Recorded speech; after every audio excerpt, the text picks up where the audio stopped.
وہ نالائق کہاں ہے؟ صبح منشی زمینوں کے کاغذات لے کر اندر آیا تو بابا سائیں کو خود بدھ لگ گئی۔ سو رہا ہے، بی جان نے کہا۔ دن کے 11 بج گئے ہیں، میں نے 2-3 بار باہر بلایا مگر اس نے کوئی جواب نہیں دیا۔ اس سے کہو منشی آیا ہے، وہ پھر بھی نہیں آئے گا۔ میں اس ضدی لڑکے سے عاجز آ چکا ہوں۔ اس سے کہو کل ہماری زمینوں کا فیصلہ ہے، بنا کہے خاموشی سے عدالت چلا جائے۔ آج تو اس نے اپنی ہی عدالت لگا رکھی ہوگی۔ عجیب انسان ہے، لوگ 10-10 عورتیں ایک ساتھ رکھ لیتے ہیں اور یہ ایک عورت کے پیچھے مر رہا ہے، اور وہ بھی مری ہوئی عورت کے پیچھے۔ بی جان نے تصحیح کی اور کاغذات پڑھنے لگیں۔ تم شادی کیوں نہیں کر لیتے؟ اس کا بکھرا حلیہ دیکھ کر تخت پر بیٹھی زمر آپا نے گویا اس کی مشکل کا حل نکالا۔ آپ سب جانتی ہیں۔ اس نے انگوٹھے اور شہادت کی انگلی سے اندر کی جانب کو سر دبایا۔ دیکھ میرے بھائی، گیا وقت ہاتھ نہیں آتا۔ صنوبر کی موت کیسے ہوئی اور کیوں ہوئی یہ ہم سب جانتے ہیں۔ وہ بے قصور تھی زمر آپا۔ یہ تم کہتے ہو نا، ورنہ اس کا قصور افشیں جتنا ہی تھا، حتیٰ کہ اسے بھاگنے کے لیے اپنا برقع تک دیا۔ پھر تم یہ کیسے کہہ سکتے ہو کہ وہ بے قصور تھی؟ وہ بے قصور نہیں تھی بازل، وہ ہمارے جو ریت رواج ہیں وہ یہاں یہی قصور اصل جرم ہوتا ہے۔ بتائیں؟ بابا سائیں نے حکم دیا۔ عادل اور شایان نے اس آدمی کے ٹکڑے ٹکڑے کر دیے۔ سارے خاندان کو خبر ہو گئی۔ پھر کیسے وہ اپنی قصوروار بیٹی کو چھوڑتے، اسے زندہ رہنے دیتے، اور جب بیٹی کا گلا کاٹ دیا تو اس کی ساتھی کو زندہ رکھ کر وہ آستین کا سام کیسے پال دے؟ زمر آپا کے کھردرے لہجے پر وہ گہری سانسیں لے کر رہ گیا۔ بات سچ تھی مگر بے ایمان دل تسلیم کرنے سے قاصر تھا۔ دل اب بھی بے قرار تھا۔ لڑکیاں تو سب کی سب ایک سے بڑھ کر ایک ہیں۔ دیکھیں سائیں یہ کتنی خوبصورت ہے، میرے بازل کے ساتھ کتنی جچے گی۔ بی جان نے گویا ساری تصویریں پھیلا کر بیٹھی شوق سے دیکھ رہی تھی۔ ہاں واقعی یہ تصویر بازل نے دیکھی ہے، اس نے کچھ بھی نہیں دیکھا۔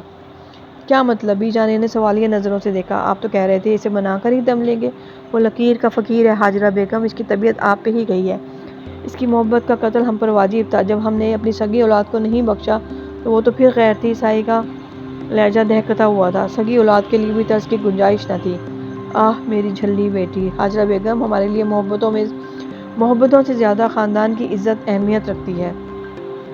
خاندان پر حرف آئے ہم میں سے کسی کو قبول نہیں، انہوں نے مخصوص بھاری کڑک لہجے میں کہا تو حاجرہ بیگم چپ ہو گئیں۔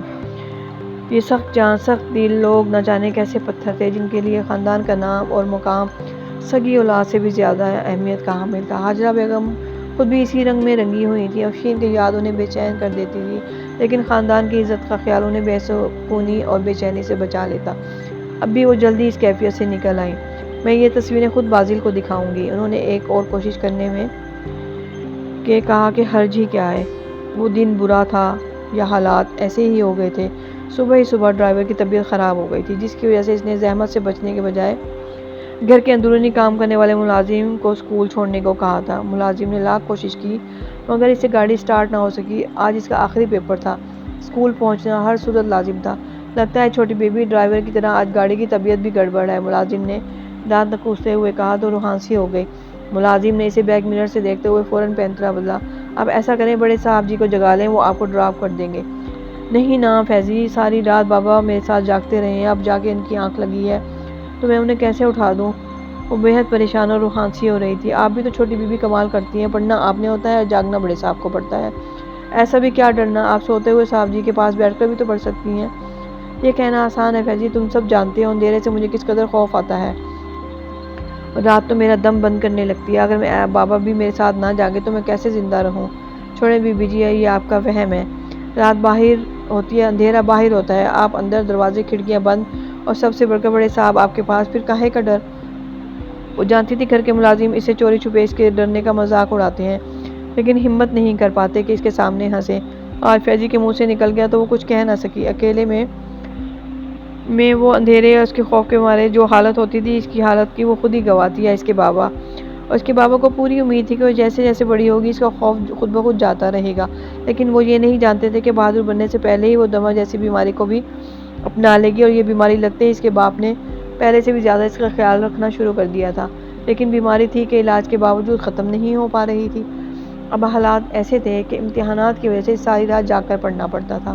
ایسے میں کئی بار اس کی حالت خراب ہوئی تھی تو اس کے باپ نے بھی اس کے ساتھ جا کر رات گزارنا فرض سمجھ لیا۔ آج اس کا آخری پیپر تھا، وہ جانتی تھی کہ اس کی وجہ سے اس کے بابا بہت بے سکون رہے ہیں، لیکن اس نے عہد کر لیا تھا کہ آج کے بعد وہ ان پر کبھی اپنا خوف ظاہر نہیں کرے گی، انہیں سکون دینے کی کوشش کرے گی۔ یہ ارادہ کرتے ہوئے وہ یہ نہیں جانتی تھی کہ وہ آج کے بعد سکون کسے ملنے والا ہے اور بے سکونی کسے۔ اب صبح ہی صبح پہلی بے سکونی خراب گاڑی کی صورت میں اسے مل چکی تھی۔ فیضی میں لیٹ ہو رہی ہوں، تم ایسا کرو گیٹ بند کرو، میں کسی ٹیکسی یا رکشے سے اسکول چلی جاتی ہوں۔ ہاتھ پہ بندھی گھڑی دیکھتے وقت اس نے تیزی سے گاڑی سے نکلی اور بیرونی گیٹ کی طرف بڑھ گیا۔ اب مزید وقت برباد کرنے سوائے بے وقوفی کے کچھ نہ تھا۔ لیکن چھوٹی بی بی بڑے صاحب، فیضی نے کہا تو اس نے ہاتھ اٹھایا، انہیں کچھ مت بتانا، مجھے کوئی نہ کوئی سواری مل جائے گی، تم گیٹ بند کر لو۔ وہ کہتے ہوئے گیٹ بند کیا اور گیٹ سے نکل گئی۔ گیٹ بند ہونے کی آواز شہبازہ نے جھٹکے سے آنکھیں کھولی۔ سامنے لگے کیلنڈر پر 17 مارچ پہ سرخ پینسل سے گول دائرہ لگا دیکھ کر پلک کے ان کے دل کو کچھ ہوا تھا، لیکن اگلے ہی پل انہوں نے ہاتھ مار کر اپنے تکیے کے نیچے سے سیاہ رنگ کا پستول نکال کر اپنی آنکھوں کے سامنے کر لیا تھا۔ پستول دیکھتے ہی ان کی آنکھوں میں خون سا اتر آیا۔ اسے نہ تو ٹیکسی ملی تھی نہ ہی کوئی اور سواری۔ وہ بھاگنے کے انداز سے چلتی بس اسٹاپ کی طرف جا رہی تھی۔ اسکول پہنچتے آدھا گھنٹہ تو لازمی لگ جاتا، اگر وہ پیدل چلتی تو گھنٹے بھر کا سفر تھا۔ ایسے میں اس کی سمجھ میں نہیں آ رہا تھا کہ رک کر کس سواری کا انتظار کرے اور یا یوں ہی پیدل چلتی رہے۔ اس کے کندھے پر شولڈر بیگ جبکہ ہاتھ میں کلپ بورڈ اور کتاب تھی۔ بےحد عجلت میں وہ موبائل بھی اٹھانا بھول گئی تھی۔ اب تیز سے چلتے ہوئے اچانک اسے محسوس ہوا کہ جیسے اور کوئی بھی اس کے پیچھے پیچھے چل رہا ہے۔ اس نے پیچھے دیکھنے کے بجائے اپنے قدموں کی رفتار اور تیز کر لی تو پیچھے سے چلتے قدموں نے بھی تیزی اختیار کی۔ وہ تیز چل رہی تھی، پیچھے قدم بھی اسی رفتار سے چل رہے تھے۔ اس نے کنکھیوں سے دیکھنا چاہا تو اس کا دل دھک سے رہ گیا۔ اس کے کندھے کے بالکل اوپر کسی مرد کا ہاتھ تھا۔ بے ساختہ اس کے منہ سے چیخ نکل گئی اور اسی چیخ کے ساتھ ہی اس کی مزید چیخیں بلند ہوئیں جب ہاتھ اس کے شولڈر بیگ پہ پڑا تھا اور اس گنڈے نے اس کا بیگ اپنی جانب کھینچ لیا تھا۔ وہ خوف کے مارے وہیں کھڑی ہو کر آنکھوں پر ہاتھ رکھ کر چیخے جا رہی تھی۔ تبھی کسی نے اس کی آنکھوں پر سے ہاتھ اٹھا کر اسے چپ ہونے کا کہا اور چیخیں مارتی ہوئی اگلے کے کندھے سے جا لگی تھی۔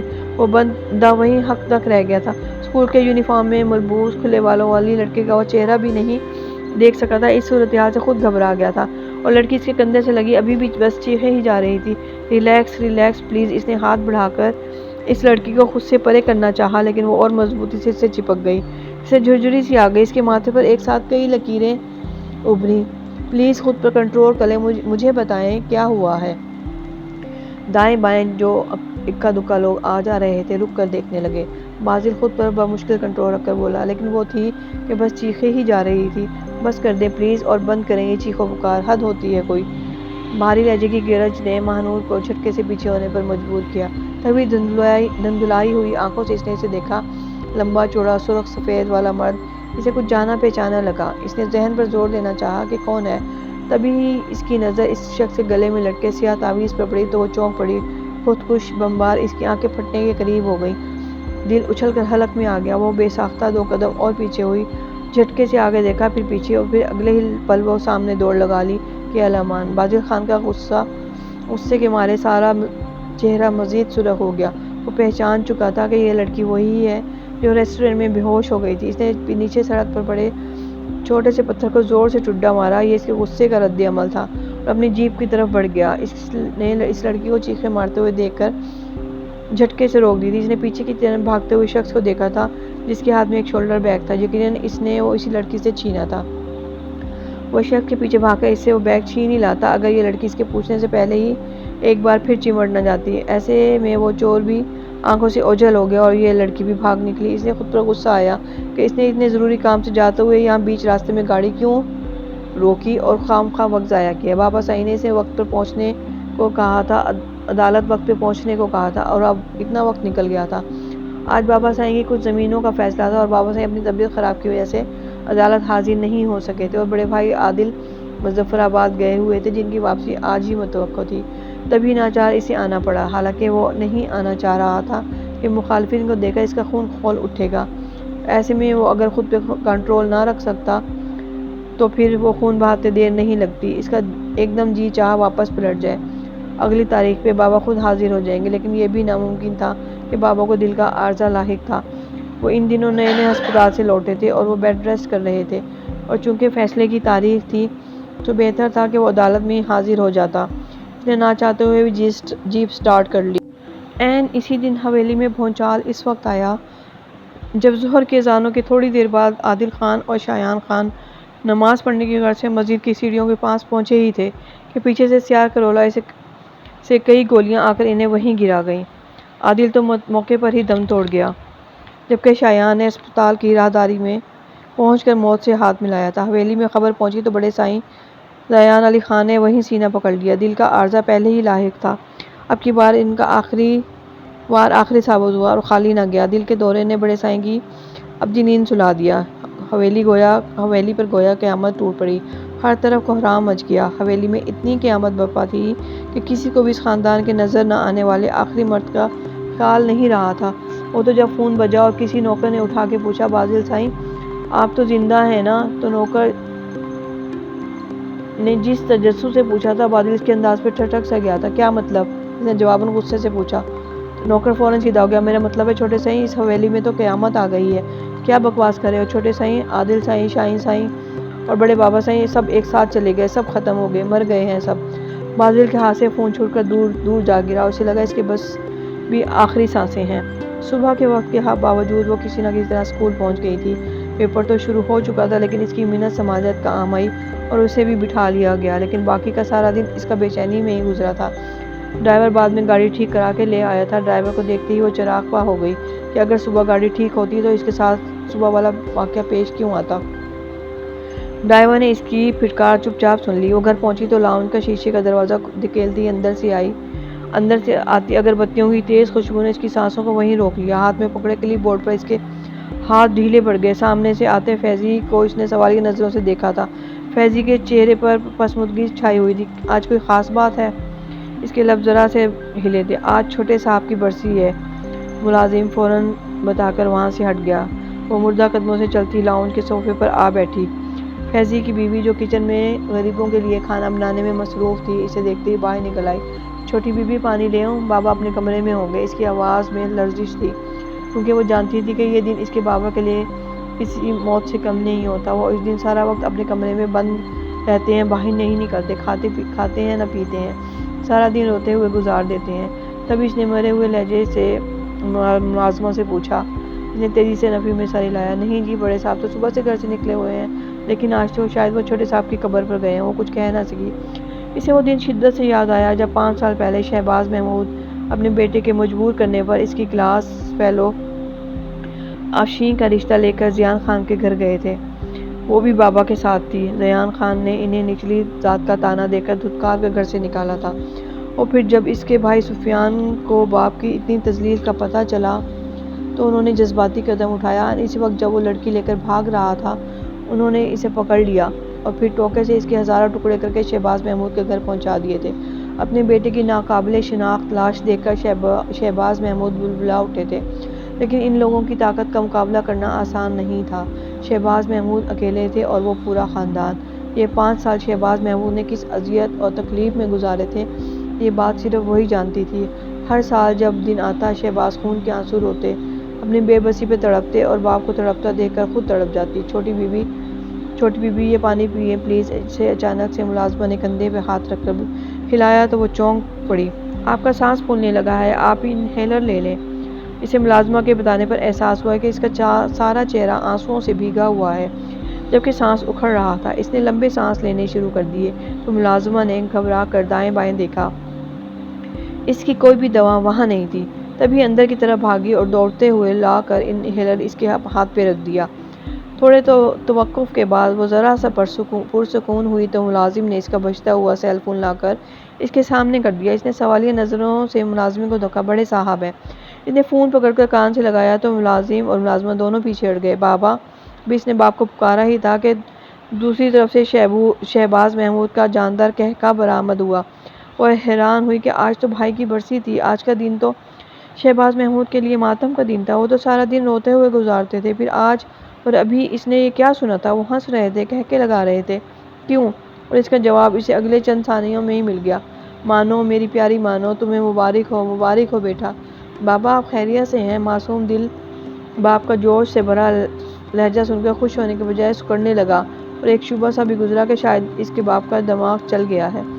آج ہی تو خیریت ہوئی ہے، میں آج ہی تو ٹھیک ہوا ہوں۔ باپ کی بات پہ وہ الجھی ہی تھی کہ اس کے باپ نے اگلے ہی لمحے اس کی یہ الجھن دور کر دی۔ تم خوشیاں مناؤ مانو، آج تمہارے بھائی کا بدلہ میں نے چکا دیا۔ آج میرے بیٹے کے قاتل بھی اوپر چلے گئے ہیں۔ باپ نے پھر سے زور کا قہقہہ لگایا۔ اس کا دل کسی نے مٹھی میں لے لیا۔ بابا آپ نے مارے غم اور دکھ کے اس سے بات بھی مکمل نہ ہوئی اور خوف سے تھر تھر کانپنے لگی۔ ہاں میں نے اپنے بیٹے کا حساب برابر کر دیا، اس کے قاتلوں کو قتل کر دیا۔ باپ کے لہجے پر مانور کے اندر خوف کی ایک لہر تیزی سے دوڑی اور اس کا لہجہ بھی کانپ سا گیا۔ نہیں بابا، آپ کو ایسا نہیں کرنا چاہیے تھا، وہ لوگ ظالم ہیں، سفاک ہیں، آپ کے پیچھے پڑ جائیں گے بابا۔ شہباز احمد کسی سے نہیں ڈرتا، اور ڈرے بھی کیوں؟ اس کے پاس کون سا جوان بیٹا ہے جسے مارنے آئیں گے، جس کے قتل کی وہ دھمکیاں دیں گے؟ اب کی بار شہباز احمد کا لہجہ ذرا سا لڑکھڑایا تھا یا شاید رنجا تھا، لیکن اگلے ہی پل شہباز احمد نے اس پہ فوراً قابو پایا تھا۔ میرا جوان بیٹا تو آج وہاں اوپر بیٹھا خوش ہو رہا ہوگا، مجھے داد دے رہا ہوگا۔ مجھے تو خود پہ یقین ہی نہیں آ رہا، یہ میں نے لمحوں میں کیا سے کیا کر دیا، میں نے کیسے ان لوگوں کو ڈھیر کر دیا۔ ان کے ایک ایک لفظ سے خوشی چھلکی پڑ رہی تھی۔ بابا پلیز آپ گھر آئیں، مجھے بہت ڈر لگ رہا ہے۔ وہ دائیں بائیں دیکھنے لگی۔ جواباً شہباز احمد نے زندگی سے بھرپور کہکا لگایا، میں گھر ہی آ رہا ہوں مانو، تم ملازموں سے کہو وہ ڈھول تاشوں کا انتظام کریں، آج میری حویلی میں سفیان کا ماتم نہیں بلکہ اس کے قاتلوں کی موت کا جشن منایا جائے گا۔ آج ان ظالموں نے موت کا منہ دیکھا ہے، میں ان کی موت پہ خود ناچوں گا۔ شہباز احمد یقیناً خوشی سے پاگل ہوئے جا رہے تھے۔ جبھی تو خوف ہراس میں گھری مانور نے انہیں ہوش میں آنے کو کہنا چاہا، لیکن چاہنے کے باوجود بھی اس کے گلے سے آواز نہیں نکل سکی تھی، اور اس کی آواز نکلنے سے پہلے ہی دوسری طرف سے آتی آواز نے اس کے کان وہیں سن کر دیے۔ خوشی سے جھومتے اور پاگل ہوتے شہباز محمود یہ بھول گئے تھے کہ اس وقت گاڑی میں بیٹھے ہیں اور گاڑی بھی خود ڈرائیو کر رہے ہیں۔ اپنے حال میں مست اور آگے سے بڑی گاڑی کو دیکھ ہی نہ پائے، اور اس چیخ نے ان کو بھی اپنے بیٹے کے پاس بھیج دیا۔ اس دن عدالتی فیصلہ تو نہ ہو سکا، البتہ آسمانی فیصلہ ہو گیا۔ بازل خان افطا خیزاں حویلی پہنچا تھا اور گھر میں رکھے 3 جنازے دیکھ کر جیسے پتھر سا ہو گیا تھا۔ سمجھ میں نہیں آیا کہ باپ کو دیکھے، بھائی کو یا پھر بہنوئی کو، اور روئے تو پھر کس کو؟ وہ مرد تھا اور مرد کی آنکھ میں آنسو آ جائے یہ اس کی مردانگی کے خلاف ہے، لیکن جہاں بات خون کے رشتوں کے بچھڑنے کی ہو وہاں مردانگی کو سنبھال کر رکھنا بہت مشکل ہو جاتا ہے۔ 3 لاشیں دیکھ کر اس کے اندر خون کے آنسو بہنے لگے۔ وہ دھاڑے مار مار کر رو دیتا جو اگر مضبوط حواس کا نہ ہوتا۔ اس کی ماں نے اسے دیکھا تو تڑپ کر اس کے چوڑے سینے سے آ لگی، اور ماں کے ساتھ لگتے ہی اس کا بھی بہانہ چل گیا، اس کی آنکھیں بہہ نکلی۔ بیوہ ہوئی بہن نے سامنے کھڑے بھائی کو دیکھا تو وہ بھی بھائی سے لپٹ گئی، اور بھابھی کو تو ہوش ہی نہیں تھا، وہ عادل کی لاش کے پاس ہی بے ہوش پڑی تھیں۔ عورتیں ان پہ پانی چھڑک چھڑک کر ہوش میں لانے کی کوشش کر رہی تھیں۔ جنازے کے وقت بہت سے لوگوں سے اس نے مسجد والے واقعہ سنا تھا، اور کسی عینی شاہد نے بتایا تھا کہ گاڑی سے فائرنگ کرنے والا ادھیڑ عمر کا مرد تھا، اور اس مرد کا ناک نقشہ سن کر اسے جاننے میں دیر نہیں لگی تھی کہ وہ کون تھا، اور یہ کام شہباز احمد کے علاوہ کوئی نہیں کر سکتا۔ رات بی جان نے کہا تو اس کا یقین کامل ہو گیا۔ تم اب کیا کرو گے بازل؟ ماں نے کہا تو وہ جھک گیا۔ حکم بی جان، خون کا بدلہ خون ہوتا ہے، میں جانتا ہوں، تمہیں یہ بدلہ چکانا ہے، میں ایسا ہی کروں گا، اس نے ایک عزم سے مضبوط لہجے میں کہا، اور کھڑکی کے پار کھڑی قسمت نے سکون سے سوچا تھا کہ خون کا بدلہ تو آج مکمل ہوا تھا، اور یہ ظالم لوگ کیا عزم کر رہے تھے اور قسمت میں کیا تھا کوئی نہیں جانتا تھا۔ اپنے باپ کی لاش دیکھ کر کچھ سمجھ میں نہ آیا کہ روئے تو رو کیسے، چیخیں مارے، سسکے یا بین کرے۔ بھائی کے بعد اب باپ کو بھی خود سے بچھڑتا دیکھ کر وہ اندر ہی اندر ڈھہ سی گئی تھی۔ بس یوں ہی مردہ نگاہوں سے باپ کا چہرہ دیکھتی اور اپنے ہاتھوں سے چھوتی رہی۔ اس کے آنسو بہتے رہے۔ پیدا ہوتے ہی اس نے ماں کو کھو دیا تھا، اور بڑی ہوئی تو بھائی چلا گیا، اور اب باپ نے بھی اس سے ہاتھ چھڑا لیا۔ وہ جتنا روتی کم تھا، اور اب اسے ساری زندگی ہی رونا تھا کہ وہ مسکین، یتیم اور بے آسرا ہو گئی تھی۔ باپ کے جنازے کے وقت وہ رو رو کر بے ہوش ہو گئی تھی، اور جب ہوش آیا تو وہ غش پہ غش کھانے لگی تھی۔ گھر پر صرف ملازم تھے، رشتہ دار کوئی تھا نہیں جو اسے سنبھالتا۔ سب ملازم اس کی حالت دیکھ کر ڈر گئے تھے کہ اسے کچھ نہ ہو جائے۔ کسی نے ڈاکٹر بلایا تھا، اور سکون آور انجیکشن لگتے ہی وہ بے سدھ ہو گئی تھی، اور جب ہوش آیا تو خالی گھر دیکھ کر وہ اندر سے خالی ہو گئی۔ جس ملازم سے جو چیز ہاتھ لگی تھی وہ لے کر بھاگ گیا تھا۔ گھر میں نہ گاڑیاں تھیں، نہ ہی زیور، نہ قیمتی اشیاء۔ گھر سائیں سائیں کر رہا تھا۔ لاؤن میں شہباز محمود کی تصویر دیکھ کر وہ پھر سے ڈھہ گئی تھی۔ روتے روتے وہ پھر بے ہوش ہو جاتی اگر اس کے کان کے پاس کوئی عجیب سی چیز نہ آن ٹھہرتی۔ اس نے روتے روتے یوں ہی سر اٹھا کر دیکھا، اپنے سر پر موت کا فرشتہ دیکھ کر اس کی سانسیں رک گئی تھیں۔ اس کے ہاتھ میں پستول تھا جو اس نے اس کی کن پٹی پر رکھ دیا تھا۔ شہزاد محمود کہاں ہیں؟ کڑک لہجہ گرجتا ہوا تھا۔ وہ آنکھیں پھاڑے اسے دیکھ رہی تھی۔ سامنے وہی خودکش بمبار کھڑا تھا۔ وہ ڈر کر 2 قدم پیچھے ہوئی تھی۔ یہیں کھڑے رہو، اب 1 قدم بھی پیچھے ہوئی تو تمام کی تمام گولیاں تم پر انڈیل دوں گا۔ بھاری لہجے میں وہ جو دھمکی تھی اس کی روح نکالنے کے لیے کافی تھی۔ وہ تھر تھر کانپنے لگی۔ بازل نے بھویں چکا کر اسے پوچھا، میں پوچھ رہا ہوں شہباز محمود کہاں ہے؟ وہ تھر تھر کانپتی نظروں سے اسے دیکھنے لگی۔ کچھ بولتی ہو یا؟ اس نے بے حد مشتعل ہو کر ٹریگر پر زور سے انگلی ماری تھی۔ اس کی چیخ نکل گئی۔ وہ سات نفی میں گردن ہلانے لگی۔ اگر وہ اس وقت گھر پر نہیں تو پھر کہاں ہے وہ؟ ابھی اس کا لہجہ وہی سختی لیے ہوئے تھا۔ میں کہہ رہا ہوں بتاؤ وہ کہاں ہے؟ اس نے بے حد غصے سے اس کے بالوں سے پکڑنا چاہا۔ ایسے میں جھٹکے سے وہ اس کے قریب ہوا تھا کہ روتے ہوئے اس کے سینے سے آن لگی۔ اس کی سانسیں وہیں تھم گئی۔ وہ حق دق سا اس کے بال تک پکڑنا بھول گیا۔ دل تھا کہ دھڑکنا بھول گیا۔ وہ مر گئے ہیں، میرے بابا مر گئے۔ وہ مجھے چھوڑ کر چلے گئے۔ میں بے آسرا ہو گئی ہوں۔ ان کی مانو بے آسرا ہو گئی ہے، یتیم ہو گئی ہے ان کی مانو۔ وہ روتے روتے چلانے لگی تھی اور چلاتے چلاتے ہوش کھونے لگی۔ وہ دم سادے اسے سن رہا تھا، اپنے دل کے ساتھ لگے کسی اور کے دل کی آواز سن رہا تھا۔ بازل کی گاڑی ایک جھٹکے سے پورچ میں آن رکی۔ بڑے ہال سے اندر داخل ہوئی تو نوال بھابی کے قدموں میں بھی بجلی سی بھر گئی۔ وہ دونوں بجلی کسی رفتار سے باہر نکلے۔ مجھے یقین ہے میرا بیٹا خالی ہاتھ نہیں لوٹا ہوگا، اپنے پیاروں کا حساب برابر کر دیا ہوگا۔ بی جان کے لہجے میں تفاخر تھا، غرور تھا۔ بازل نے ڈرائیونگ سیٹ پر سے اترتی ماہنور کو بالوں سے پکڑ کر باہر کھینچا تھا۔ ماہنور کی چیخ نکل گئی تھی۔ وہ اسے بالوں سے کھینچتا وہ بی جان اور نوال کی طرف بلایا تھا۔ بلال یہ کیا؟ تم تو شہباز محمود کو ختم کرنے گئے تھے۔ بی جان نے حیرت سے اسے دیکھا۔ اس نے بالوں سے پکڑی ہوئی ماہنور کو بی جان کے قدموں میں ڈال دیا۔ یہ شہباز محمود کی بیٹی ہے اور شہباز محمود وہ کتا مجھ سے پہلے ہی مر گیا۔ ماہنور نے گرتے گرتے خود کو سنبھالا، جھٹکے سے اٹھ کر اس پہ جھپٹی اور اسے کالر سے پکڑ لیا۔ تم نے کتا کس کو کہا؟ تم ہوگے کتے، تمہارا خاندان۔ بازل کے بھاری ہاتھ نے اسے گالی پوری نہیں کرنے دی۔ اس کے نرم گال پر 5 انگلیوں نے اپنے مضبوط نشانات ثبت کر دیے۔ تبھی ماہنور کو پیچھے بالوں سے کسی نے پکڑ کر اپنی جانب کھینچا تھا۔ تو یہ ہے میرے شایان کے قاتل کی بیٹی؟ زمر آپا نے چلا کر اس کے چہرے پر تھپڑ مارا تھا۔ وہ میرے بھائی عادل کے قاتل کی بیٹی یہی ہے نا؟ اسے ایک اور تھپڑ لگا تھا۔ میرے باپ کی موت کی وجہ بننے والی خونی کی یہی بیٹی ہے نا؟ اور ایک کے بعد دیگرے کئی تھپڑ اس کے چہرے پر پڑے۔ اس کا چہرہ سن ہو گیا۔ جب اس کی پشت پر نوال بھابی کے گھونسے پڑے تو وہ بازل کے پیروں میں جا گری۔ اس کے منہ سے خون کی دھار نکلی تھی۔ زمر آپا نوال بھابی نے اسے روئی کی طرح دھنک کر رکھ دیا۔ بازل نے نخوں سے اپنے قدم اندر کی طرف بڑھا دیے۔ وہ اپنے ہوش کھو بیٹھی تھی۔ اس کی آنکھ کھلی، اپنے چار سو گھپ اندھیرا دیکھ کر دل اچھل کر حلق میں آ گیا۔ بے اختیار اپنی جگہ سے اٹھنا چاہا لیکن دکھتے جسم نے ایسا نہ کرنے دیا۔ وہ اپنی جگہ کرا کر رہ گئی۔ اسے آس پاس عجیب طرح کی آوازیں سنائی دیں، شاید پاس ہی جانور بندھے تھے۔ یا رب! وہ اندھیرے میں بلبلائی۔ اس نے وہ کالی رات یوں ہی روتے گزار دی تھی۔ صبح ہونے کا احساس تب ہوا جب کمرے کی واحد روشن دان سے روشنی نے اندر جھانکا۔ تب اس نے سوجی ہوئی آنکھوں سے اپنے دائیں بائیں دیکھا۔ یہاں اس سے ذرا پرے گائیں بھینسیں بندھی تھیں۔ اسے اکائی سی آ گئی۔ وہ وہیں دھوری ہو گئی۔ اس لڑکی کا کیا کرنا ہے؟ بی جان نے صبح ناشتے کرتے ہوئے اسے پوچھا۔ پڑا رہنے دیں اسے یہیں کہیں، تم اسے مار کر وہیں پھینک آتے۔ ایک بار موت آ جائے تو فائدہ کوئی نہیں، بندہ بار بار مرے تو اسے زندگی سمجھ میں آتی ہے۔ پیچھے سے آتی زمر آپا نے کہا تو اس کے دل کو ہلکا سا کسی نے دبایا۔ یہ لڑکی ہمارے مردوں کے قاتل کی بیٹی ہے، اسے ہم آسانی سے مرنے بھی نہیں دیں گے۔ زمر آپا کے لہجے میں ایک جنون سا تھا۔ وہ محسوس کر کے سر ہلانے لگا۔ ٹھیک کہہ رہی ہیں آپ، اسے نوکرانی بنا لیں، گھر کے سارے کام کرے گی۔ مجھے نہیں لگتا کہ وہ کچھ کر پائے گی، وہ مشکل 15-16 سال کی ہے۔ بی جان نے اس کا حضور دربہ بیان کیا۔ میرے ہتھے چڑھی تو یہ سب کام کرے گی۔ 4 ٹھڈے مار کر اسے میں اس کی اوقات یاد کرا دوں گی۔ زمر آپا کا لہجہ حتمی تھا۔ وہ اپنے آپ میں گم ناشتہ کرتا رہا۔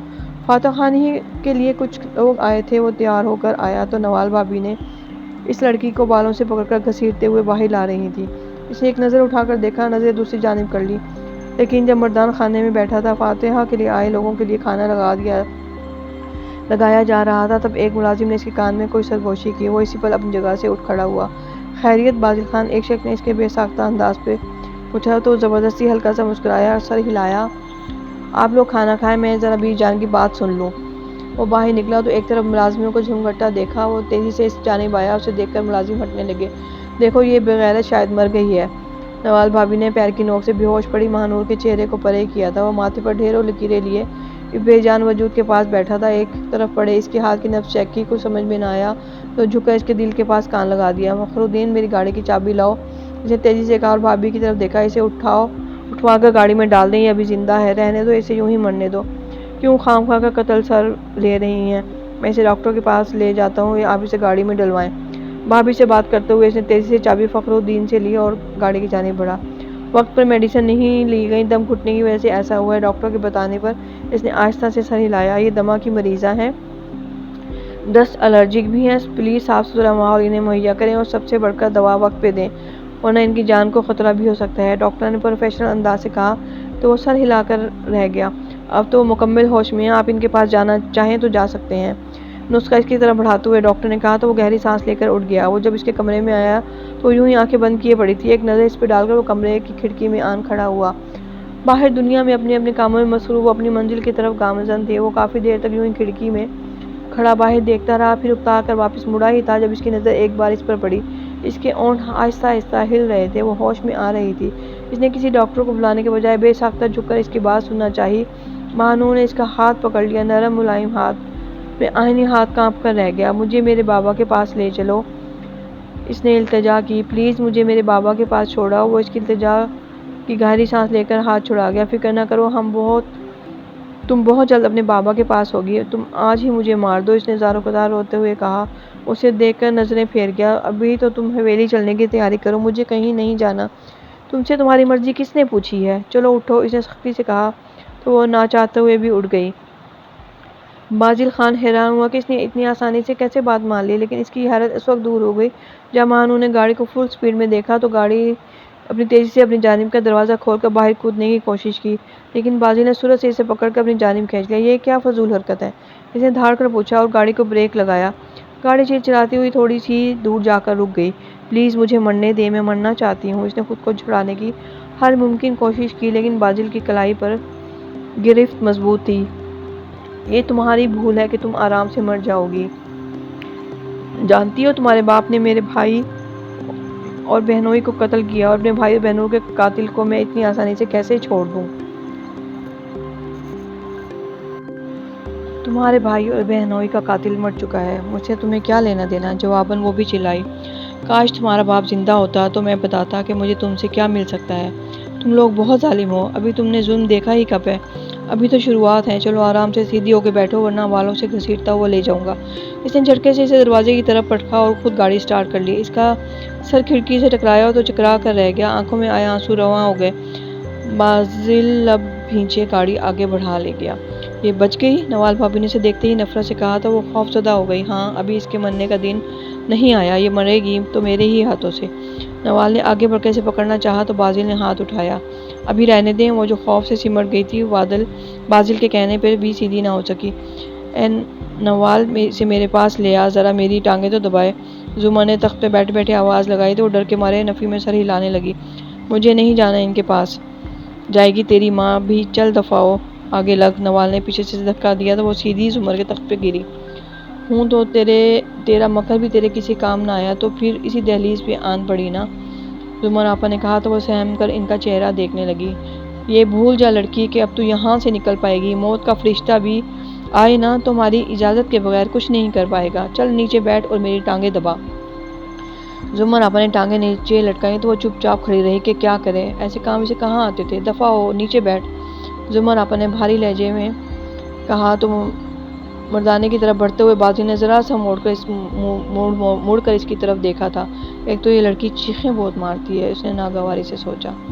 رات اپنے کمرے میں جاتے ہوئے بازل کو بی جان کے کمرے میں نکلتی دکھائی دی۔ اس کے ہاتھ میں کوئلوں والی انگیٹھی تھی، وہ ساتھ وہ کھانس بھی رہی تھی۔ بازل اس کے پاس پہنچ گیا۔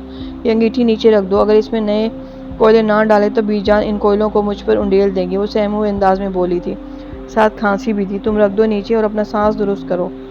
اس کے کہنے پہ اس نے انگیٹھی نیچے رکھ دی اور سانس کو درست کیسے کرتی، سانس بگڑ رہا تھا، کھانسی بڑھتی جا رہی تھی۔ بازل نے غور سے اسے دیکھا۔ میری گاڑی میں تمہاری میڈیسنز ہیں، تم یہیں رکھو، میں لاتا ہوں۔ اسے وہاں کھانستا چھوڑ کر تیزی سے گاڑی کی طرف بڑھا تو وہ کھانستے کھانستے برآمدے کے ستون کے پاس بیٹھ گئی۔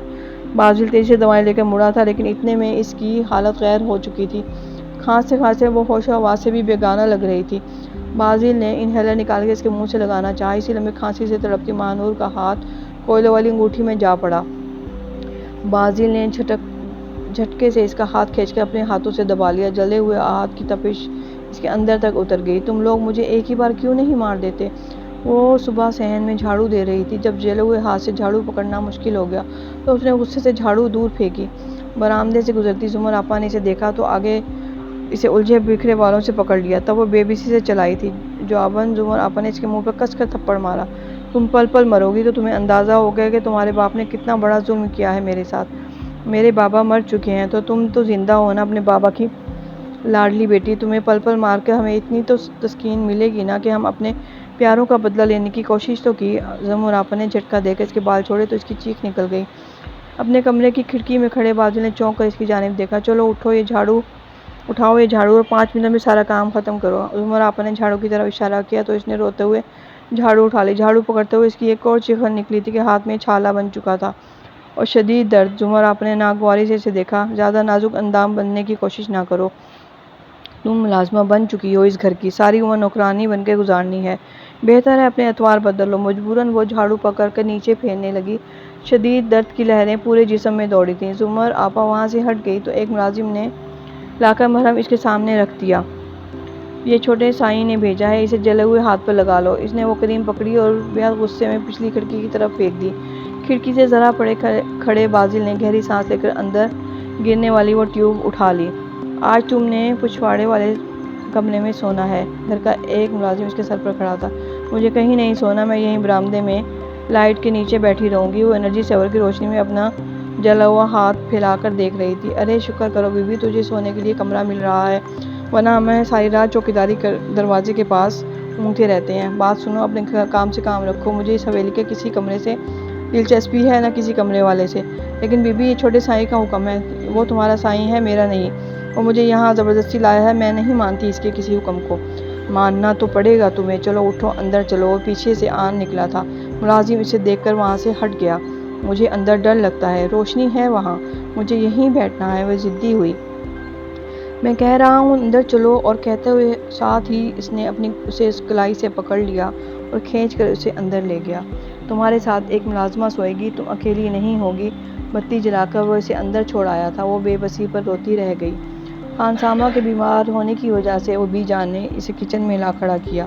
آج کھانا پینا سب تم کرو گی، مجھے تو کچھ نہیں بنانا آتا۔ وہ رونے لگی۔ نوال تمہارے ساتھ ہوگی، میں اسے بھیجتی ہوں، اتنے میں تم کام شروع کرو۔ بی جان اسے وہیں چھوڑ کر خود باہر نکل گئی۔ وہ اتنے بڑے کچن میں کھڑی آنکھیں پھاڑے دائیں بائیں دیکھنے لگی۔ گندے برتنوں کا ڈھیر تھا دھونے کے لیے، وہ جو یقیناً اسے ہی دھونا تھا۔ اس نے بھری ہوئی آنکھوں سے اپنا جلا ہوا ہاتھ دیکھا اور بے ساختہ سسک پڑی تھی۔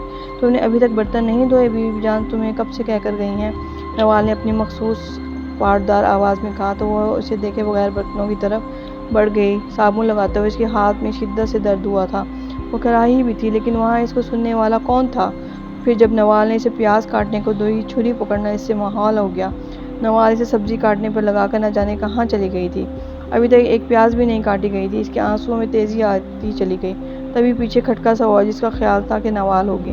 اب آتے ہی جب اسے سستی سے کام کرتے دیکھے گی تو پیٹ ڈالے گی۔ نوال بھابی، وکیل صاحب آئے ہیں، باہر آئیں پلیز، بازل نے اسے دیکھے بغیر کہا۔ وہ فوراً سیدھی ہوئی اور کچھ بھی سوچے سمجھے بغیر ہاتھ میں پکڑی تیز چھری بازل کے پیٹ میں گھسا دی۔ بازل نے سرعت سے چھری آگے سے پکڑ لی اور بازل کا ہاتھ خون سے لتھڑ گیا تھا۔ سارے کچن میں خون پھیل گیا۔ بازل خان، یہ تمہارے ہاتھ کو کیا ہوا ہے؟ بی جان نے اپنے بیٹے کے ہاتھ پر پٹی بندھی دیکھی تو تڑپ کر رہ گئی۔ کچھ نہیں، یہ بس یوں ہی کچھ لگ گیا تھا۔ خیر ہو مولا، کہیں کسی دشمن نے؟ بی جان ایسی کوئی بات نہیں، معمولی سی چوٹ آئی ہے۔ زمر آپا نظر نہیں آ رہی۔ زمر اور نوال قبرستان گئی ہیں۔ تبھی زمر ماہنور کو بالوں سے پکڑ کر اندر داخل ہوئی اور جھٹکے سے 2 جھٹکے دیے تو ماہنور کی گھٹی گھٹی سی چیخیں نکل گئیں۔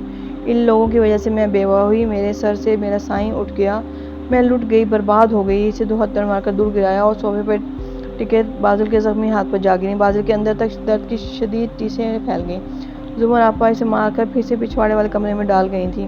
وہ مفلوج جسم کے ساتھ روتی ہوئی بے بس پڑی تھی۔ رات کا نہ جانے کون سا پہر تھا جب کوئی بھاری قدموں سے اس کے پاس آن رکا۔ تم نے دوا نہیں لی؟ یہ لو، ابھی کھا لو۔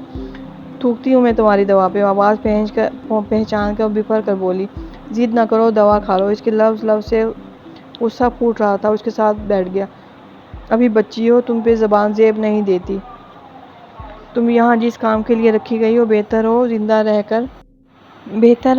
رہ کر وہ سب چپ چاپ سہتی رہو۔ تم لوگوں نے مجھے کہیں کا نہیں چھوڑا، مجھے جیتے جی مار دیا۔ روندھی آواز میں تازہ زخموں کا درد تھا۔ ابھی سے یہ حال ہے تو آگے جا کر کیا کرو گی؟ اس نے دانستہ اسے ڈانٹ کر کہا۔ تمہیں قتل کر دوں گی۔ وہ دھاڑی اور اس پہ جھپٹ پڑی۔ بازل نے خود کو چھڑانے کی کوئی کوشش نہیں کی۔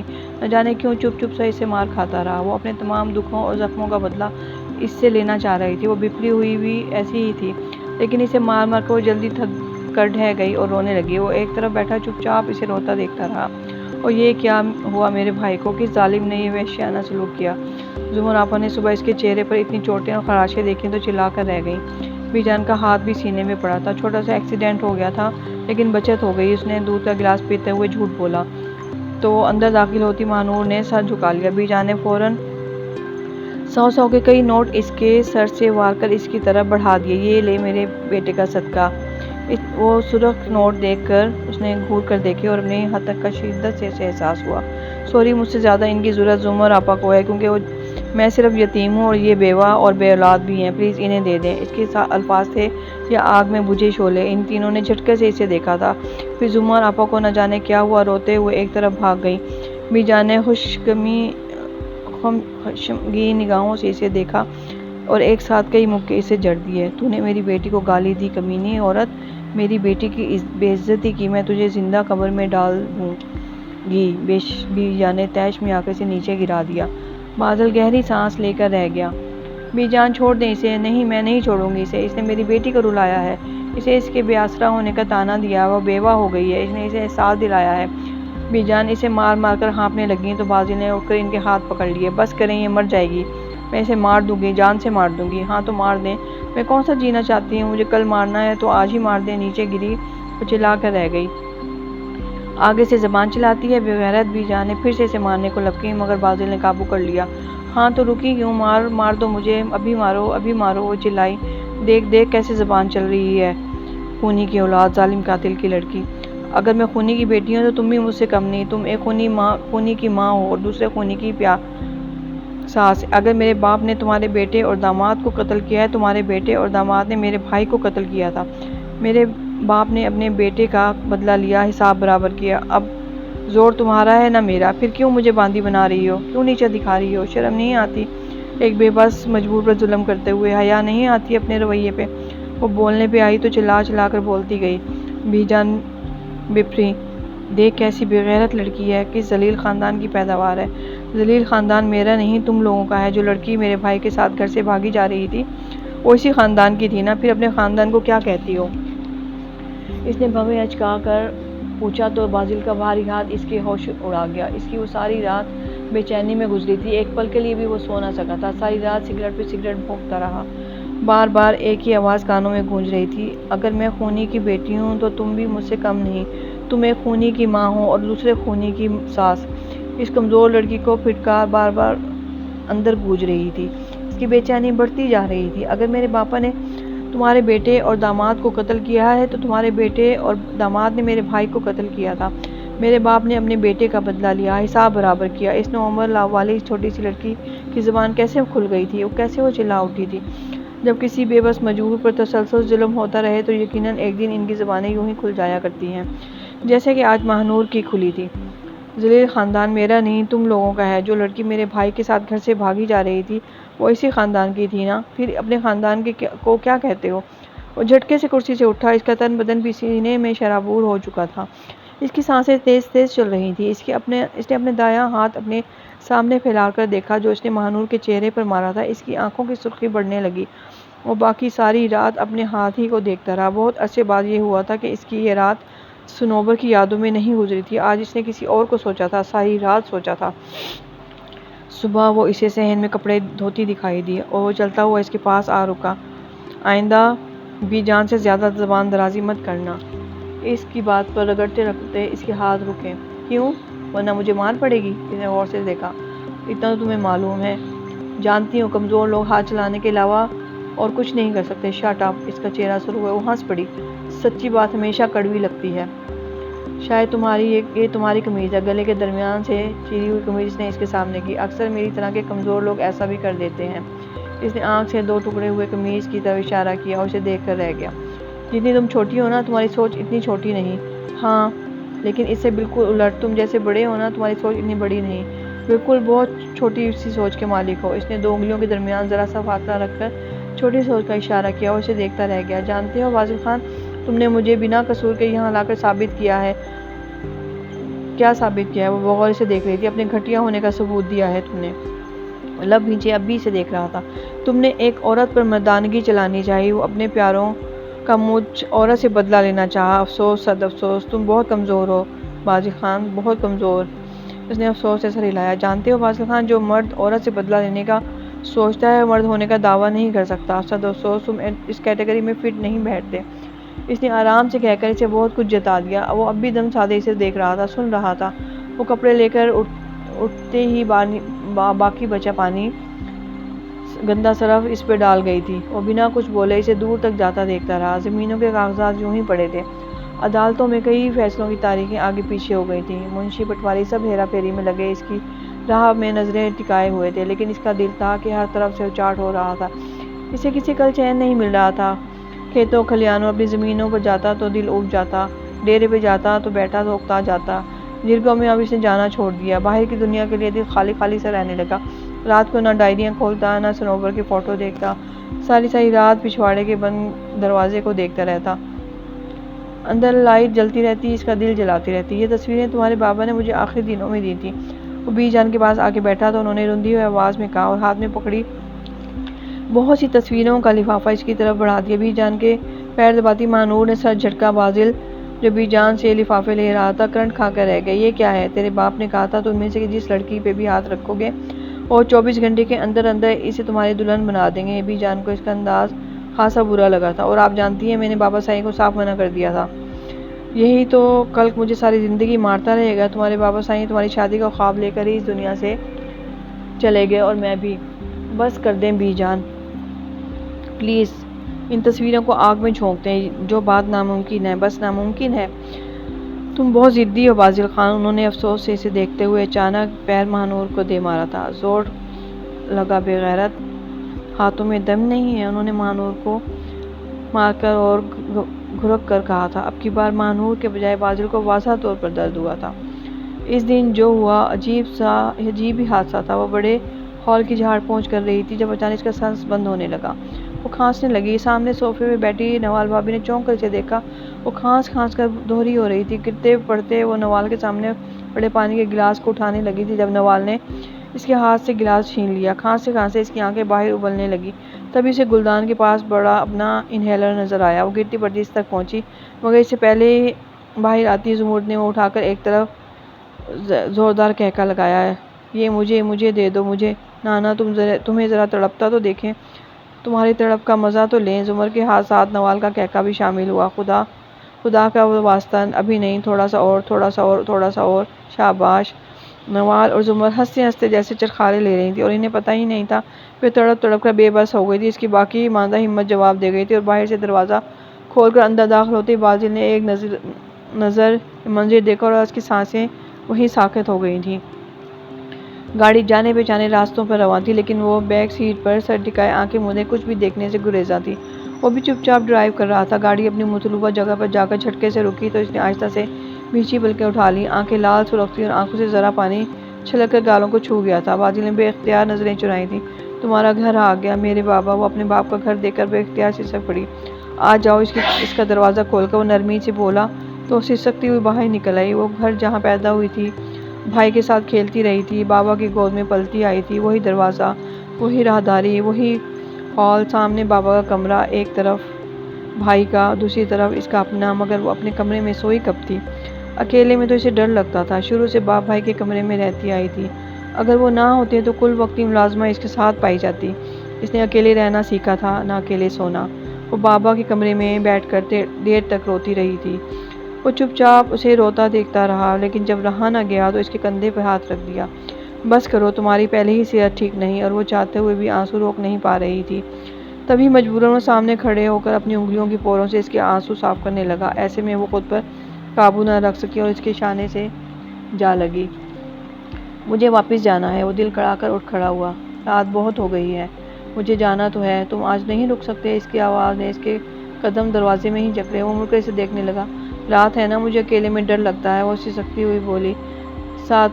ہاتھوں کی انگلیاں چرخانے لگی۔ میرے ہوتے ہوئے کیا تم نہیں ڈرو گی؟ پلیز رک جاؤ نا، پتہ ہے نا میں مارتا بھی ہوں، پلیز، اندھیرے سے مجھے ڈر لگتا ہے اور اکیلے میں میری جان نکل جائے گی۔ اللہ نہ کرے، بے ساختہ اس کے منہ سے نکلا۔ تم رکو گے نا؟ اس نے آج سے پوچھا۔ وہ کچھ بغیر دیر اسے دیکھتا رہا، پھر سر ہلا دیا۔ وہ اس رات بہت سکون سے سوئی تھی۔ تم سوئے نہیں؟ صبح اس کی آنکھوں کی سرخی دیکھ کر بے اختیار بولی تھی۔ ارے یہ پورا گھر ہے، اتنا بڑا ہے، جس طرح چاہے سو جاتے۔ بازل بے ساختہ مسکرا دیا تھا۔ بہت معصوم ہو تم، شاید پاگل۔ کیا مطلب؟ وہ الجھی۔ اب ایسا بھی نہیں ہے، چھوڑو سب مطلب وطن، مجھے چائے کی طلب ہو رہی ہے، ایک اسٹرانگ سی کپ چائے مل جائے گا؟ ارے تم ابھی بھی اسٹرانگ چائے پیتے ہو؟ بے اختیار چیخی۔ مجھے بھی زیادہ پتی والی چائے اچھی لگتی ہے۔ تو پھر 2 کپ بنا لو، ذرا سا مسکرا کر نرمی سے بولا تھا۔ تبھی اس کا موبائل بجا۔ اسکرین پر گھر کا نمبر تھا۔ جی السلام علیکم بی جان، میں یہی ہوں جی۔ وہ بج گئی ہے، اس نے کنکھیوں سے اسے دیکھتے ہوئے کہا۔ ماہ نور اسے بات کرتا دیکھ کر کچن کی طرف بڑھ گئی، لیکن بازل کے اگلے الفاظ نے اس کے قدم روکے تھے۔ بی جان یہ معصوم ہے، بچی ہے، مجھ سے غلطی ہوئی، جیسے اٹھا کر آپ لوگوں کے پاس لے گیا۔ زمر آپا اور نواز بھابی نے اسے اس طرح کا ظلم کیا، اسے مارنے میں کوئی کسر نہیں رکھی۔ بہت افسوس کی بات ہے، یقین مانیں مجھے اپنی غلطی کا شدت سے احساس ہوا ہے۔ اپنی ماں سے اس کے حق میں بات کر رہا تھا۔ اس بات نے بے اختیار اس کا نرم و نازک دل کو گدگدایا۔ چائے بنا کر وہ واپس آئی تو وہ بات ختم کر چکا تھا۔ سنو جی، تم اپنے بھائی کا خون ہمیں معاف کر سکتی ہو تو کیا تم اپنے پیاروں کا خون معاف کر سکتے ہو؟ اس نے بھی جواب میں پوچھا۔ سمجھداری کا تقاضا یہی ہے کہ اب ہمیں کوئی نہ کوئی گنجائش نکال لینی چاہیے۔ یہ خاندان برادری کے مسئلے ختم کرنے چاہیے۔ پہلے جو ہوا اور جن رسم و رواجوں کی وجہ سے ہوا، اب ہمیں ان رسم و رواجوں کو توڑنا چاہیے اور دوبارہ سے وہی اصول اپنانے چاہیے جو آج سے 1400 سال پہلے ہمارے آخری نبی صلی اللہ علیہ وآلہ وسلم نے ہمیں دیے تھے۔ انہوں نے حسب نسب مٹا کر ہر انسان کو برابری، مساوات اور عدل کا درس دیا۔ قربان میں صلی اللہ علیہ وسلم کے، وہ بے ساختہ بولی۔ اسلام میں قتل کا بدلہ صرف قتل نہیں، بلکہ اس میں صلہ رحمی اور درگزر معافی کو زیادہ اہمیت دی گئی ہے۔ ہمارا مذہب ہمیں بھائی چارے کا درس دیتا ہے۔ تو اتنا علم رکھتے ہو پھر بھی؟ اس نے شکوہ کیا۔ بس سنبھلنے کا بھی کوئی نہ کوئی وقت ہوتا ہے، اور یہی سمجھ لو کہ اس علم نے اب جا کے مجھ پر اثر کیا ہے اور میں اب سنبھلا ہوں، ورنہ اس سے پہلے میں بھی ان ریتوں رواجوں میں الجھا ہوا تھا۔ اس نے ایمانداری سے اپنا تجزیہ کیا۔ وہ سر ہلانے لگی۔ اچھی بات ہے، اس بات پر تم مبارکباد کے مستحق ہو۔ شکریہ، اور اس کے لیے میں تمہارا زیادہ شکر گزار ہوں کہ تمہاری وجہ سے مجھے یہ احساس ہوا اور مجھے سب جاننے کا موقع ملا۔ اس نے افراط دلی سے کہا اور وہ چپ چاپ اسے دیکھے گئی۔ تم آج بھی نہیں رک سکتے؟ وہ اگلے دن پھر اس کے پیچھے کھڑی سے روک رہی تھی۔ مجھے جانا تو ہے، آج نہیں تو کل لازمی جانا پڑے گا۔ اس کا لہجہ بوجھا بوجھا سا تھا۔ آج رک جاؤ، کل چلے جانا۔ اگر کل بھی تمہیں ڈر لگا تو پھر رک جانا۔ بے ساختہ اس کے منہ سے نکلا۔ وہ مدھم سے مسکرایا۔ روز رکنا میرے لیے ممکن نہیں۔ وہ دل پہ پتھر رکھ کے بولا۔ تو پھر میں اکیلی کیسے رہوں گی؟ ہاں، اس کا کوئی نہ کوئی حل سوچنا پڑے گا۔ ہاں، کوئی حل نکالو نا پلیز۔ اس نے اس کا ہاتھ پکڑ لیا، وہ کہیں بھاگ ہی نہ جائے۔ بازل نے گہری نظروں سے اپنے ہاتھ پہ اس کا ہاتھ دیکھا۔ تو پھر کیا خیال ہے، ان ہاتھوں کو ہمیشہ کے لیے ایک نہ کر لیں؟ کیا مطلب؟ بازل خان ولد زیان خان، ماہ نور شہباز ولد شہباز محمود کو زوجیت میں لینے کا فیصلہ کر چکا ہے، تو کیا یہ فیصلہ آپ کو قبول ہے؟ اور ماہ نور نے جو بے ساختہ حیران نظریں اٹھا کر اسے دیکھنا چاہا، اسی چمکتی آنکھوں نے اسے وہیں پلکیں گرانے پر مجبور کر دیا۔ بولو، کیا قبول ہے؟ وہ پھر بولا۔ ماہ نور کے ہاتھوں سے پسینہ چھوٹ پڑا۔ میں نے پوچھا، قبول ہے؟ بھاری آواز میں گرج تھی، دھمک تھی، جو اگلے کا دل دہلا دینے کے لیے کافی تھی، لیکن اگلے کا دل دہلا نہیں۔ اس نے اس کی آنکھوں میں دیکھتے ہوئے اس کے گلے میں لٹکے تعویذ کو پکڑ لیا تھا۔ جب خودکشی ہی کرنی ہے تو ٹھیک ہے، دونوں ایک ساتھ کرتے ہیں۔ اور بازل خان کا زوردار کہکا بلند ہو گیا تھا۔